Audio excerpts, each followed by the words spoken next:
in general, people agree like fiber is important, and that's one of the reasons. So when you're talking about that, like, and people are like, what does that mean, dude?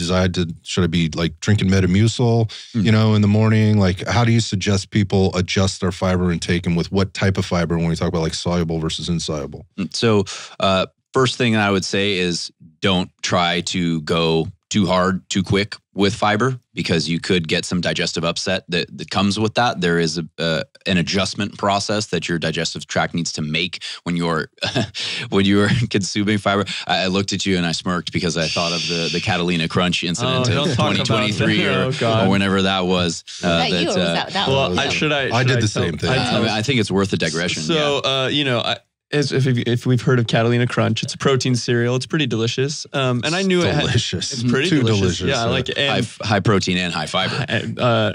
Quite a mixture. And when you eat this, I knew it had high fiber in it. I was like, yeah, it has high fiber. And everyone knows that I eat a lot of food, and I eat like a large salad bowl of breakfast all the time. And I was like, it has a lot of fiber, but I'm not tracking my calories right now. How much can it be? So I had my big salad bowl. It was a big bowl of cereal for breakfast. And I was just working here. It was a Friday, had like 20 clients in a row. And I'm just like, almost getting like hot flashes. And I'm walking around. I'm like, I feel like dizzy. Like, I feel like I'm going to throw up. I was bad. And I go, Steven, like, does Catalina Crunch ever like upset your stomach? And he goes, oh, well, I mean, if you eat too much of that, you got to be really careful with that. It has like 9 grams of fiber for half a cup. And I was like, I think I ate 7 cups worth. Over 100 grams of fiber in one setting. It was, and I actually did it. I don't know if I told this. I did it 2 days in a row. I ate a whole bag 2 days in a row. I ate the whole bag. So probably over 250, 300 grams of fiber, which most people, it should be like 30 to 40 grams. Yeah. I was hurting for a few days. It was, it is possible. Yeah. And the dizziness, the blood sugar dropping. I was at home laying and curled in a ball, just shaking for the rest of the day. The Roto-Rooter. Yeah. Remember we talked about just like drink water, take magnesium, and you're just going to have to ride this one out. Steven, what do I do? Am I going to die? But along those lines, actually. So titrate your fiber. Titrate your fiber intake, and it also has that effect of drawing water, into your bowels. So drinking plenty of water while you're increasing your fiber is going to be a good idea. As far as where to start, what do I intake? I mean, your psyllium husk is like the classic. Most fiber supplements are a psyllium husk base. I don't think I've ever heard of anybody eating psyllium husk just like as part of their meal. It's pretty much strictly in a supplemental form. So that's a tried and true. All of your whole grains, ancient grains, whatever, oats, amaranth, quinoa, things like that. Whole grain oats are going to be a good fiber source. I always recommend the cruciferous vegetables. So your broccoli, your cauliflower, Brussels sprouts, asparagus is another good one. So it's going to be plants almost exclusively. And then there's certain fruits like pears, apples. Those are going to be a higher fiber source than, say, tropical fruits like a mango or a banana, something like that. So there's a whole laundry list of high fiber foods. Most high fiber foods are going to contain both soluble and insoluble fiber. So I personally would lean a little more towards soluble fiber as far as being a little bit more important.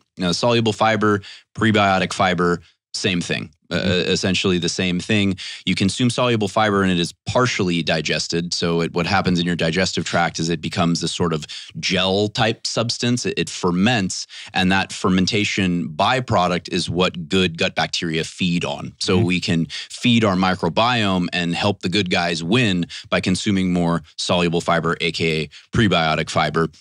Whereas insoluble fiber passes through the digestive tract more or less intact. And I kind of describe that one as, that one is the street sweeper. That's your bulk. Yeah, that is going to be the bulk. That's going to be the street sweeper that is moving its way through your GI tract. It can be picking up pathogens, carcinogens. It has a way of sort of clearing the pipes. But if, we're having some constipation issues, the insoluble fiber would be more helpful for you going to the bathroom. But the prebiotic fiber, soluble fiber is going to be the one that is going to feed your gut bacteria. over time. Yeah, the easiest way for me to get that stuff in, and I love vegetables, like I eat them, but I like eating them in high volume is not my favorite thing to do. I did that for a long time, and like there's certain vegetables now I just look at them and just go, like broccoli is an example. I don't get excited about broccoli. I eat a lot of it, but I'm not excited about it. I just kind of put it in there because I do get some benefit from it. But mixing those things into your proteins is a really good way to get that in there. Onions is an example. Like it's a good, it flavors stuff up. Like onions, garlic. Garlic. Chop those up, stick them into your proteins. Again, if you're going back to like the easy prep type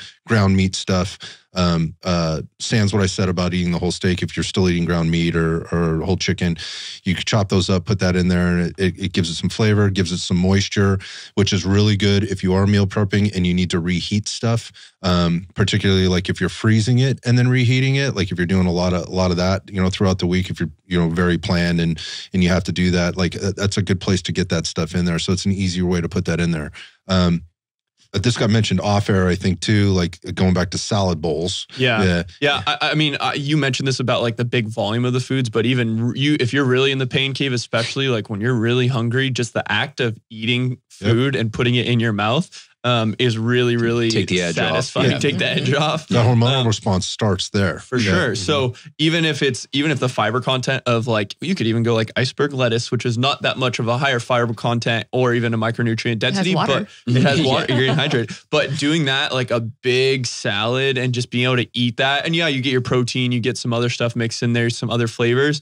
That can be really satisfying. It does give you that feeling of being full and it gives you some of those fiber. Or like another one I love is like eating a whole cucumber, like with some lime and salt on it or something like that. Kind of gets that tahini on it. Oh yeah, it gets you some of that like sweet, salty or like salty citrus kind of thing. But a lot of the volume stuff on top of just the actual fiber content of it. Yeah, it's taking up space and it's scratching an itch at the same time. Sure. And it's crunchy. I love crunchy. Me too. That can provide some psychological benefits as well as being low calorie, high volume, which I think kind of lends itself to the next tip. And you can go a few different ways with the way we are timing our meals. So what you mentioned there could be something to plug in if you want to try, if you're somebody who is going to struggle on a deficit, having only 2 or 3 meals and you have these big gaps between meals where you're just suffering hungry. That's a situation where you may want to space out your meals, maybe do 5 meals, 5 smaller meals, something like that, so that you can sort of scratch that itch between your main meals.